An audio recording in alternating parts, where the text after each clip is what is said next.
Bonjour à toutes et à tous.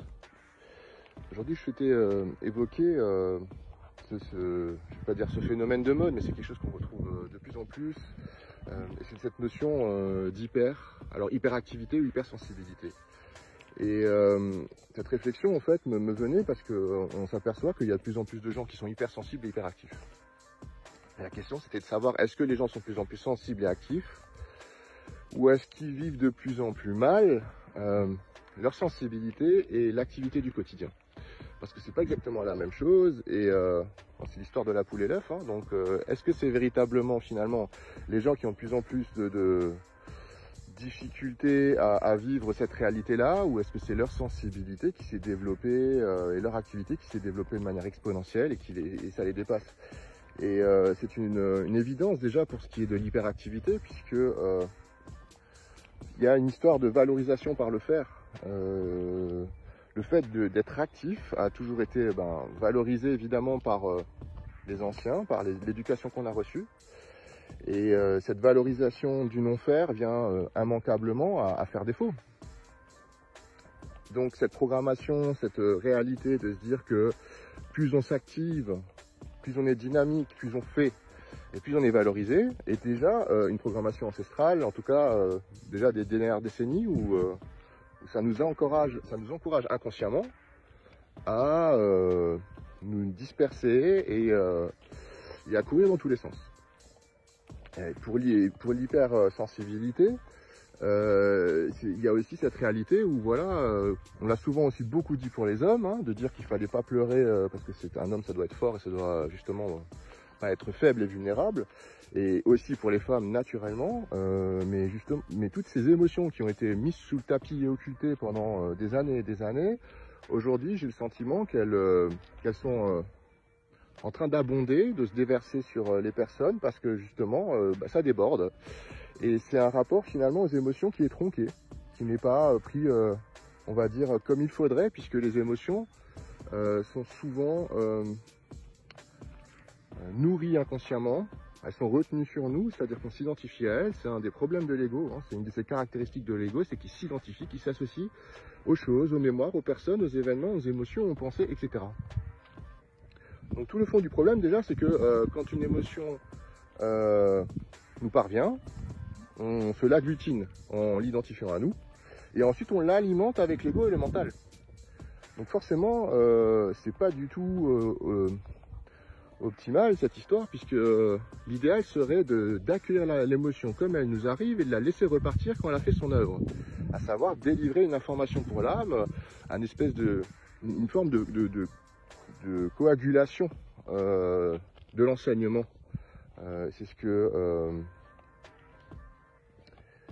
je recherche son nom, un enseignant taoïste clanique, c'est Serge Augier.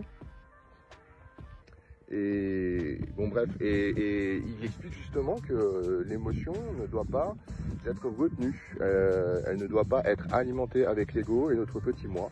C'est ce qui lui donne de la force et c'est ce qui la maintient contre nous, puisque l'ego procède par association, il nourrit des mémoires, et c'est ainsi que les émotions se retournent très souvent contre nous. Donc cette hypersensibilité, aujourd'hui, pour moi, ou cette émotivité, elle est aussi résultante du fait que dans notre société, on ne sache plus vivre les émotions correctement. Si tant est qu'on a su à une époque, hein, puisqu'à l'époque de nos grands-parents, de nos parents, c'était pas forcément mieux. Mais aujourd'hui, on se retrouve à devoir affronter cette réalité, ou en tout cas aller à sa rencontre, aller à la rencontre de nos émotions, parce que les émotions, bien souvent, quand elles sont négatives et lourdes, elles sont traumatisantes, on les redoute, hein, concrètement, on n'ose pas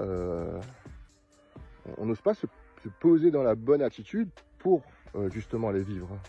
Et le fait d'avoir peur génère déjà de la peur. Donc avoir peur d'une émotion lourde, avoir peur de voir revenir une angoisse, une anxiété, et ce genre de difficultés va forcément leur donner des brèches. Et à contrario, le fait d'être serein et de savoir que ce n'est que une information psychique et rien de plus et rien de moins, plutôt que de la redouter comme quelque chose de monstrueux, évidemment ça va lui faire perdre de sa puissance, de son pouvoir sur nous. Alors évidemment, ça c'est plus un idéal ce que je vous raconte et c'est plus facile à dire qu'à faire. Mais voilà, il y a vraiment cette réflexion que je souhaitais évoquer et partager avec vous, c'est que aujourd'hui, on se retrouve, beaucoup de personnes se retrouvent dans un mode hyper actif ou hyper sensible, parce que justement, on ne sait plus vivre l'activité et la sensibilité. Et je vais revenir encore, pour finir la vidéo, sur l'hyperactivité. Et bien, quelqu'un qui est hyperactif aujourd'hui, c'est fondamentalement, et déjà avant d'être hyperactif, c'est, vous savez, quand vous faites une chose et vous pensez à une autre. Concrètement, cela veut dire que vous êtes divisé et dissocié dans votre être. C'est pour ça que les personnes, les grands maîtres spirituels par exemple, font chaque chose, les gestes les plus simples avec la puissance et la présence de leur âme. Leur âme n'est pas éparpillée, elle est là, ici et maintenant. Ils vont se servir un bol de thé, ils vont, je sais pas, cueillir un fruit ou couper de l'herbe, ils vont le faire avec toute leur conscience. Et ils ne seront pas en train de penser à autre chose, à la liste des courses ou que sais-je. Et bien c'est déjà cette réalité-là qui fait qu'on est hyperactif. Et je note sur les réseaux que les gens sont de plus en plus en train de cumuler, un peu comme à l'image d'un ordinateur, une fonction multitâche. Donc je fais la vaisselle, j'écoute de la musique ou je mets encore un podcast et puis en même temps je pense à autre chose. Et je pense sincèrement que ça n'aide en rien.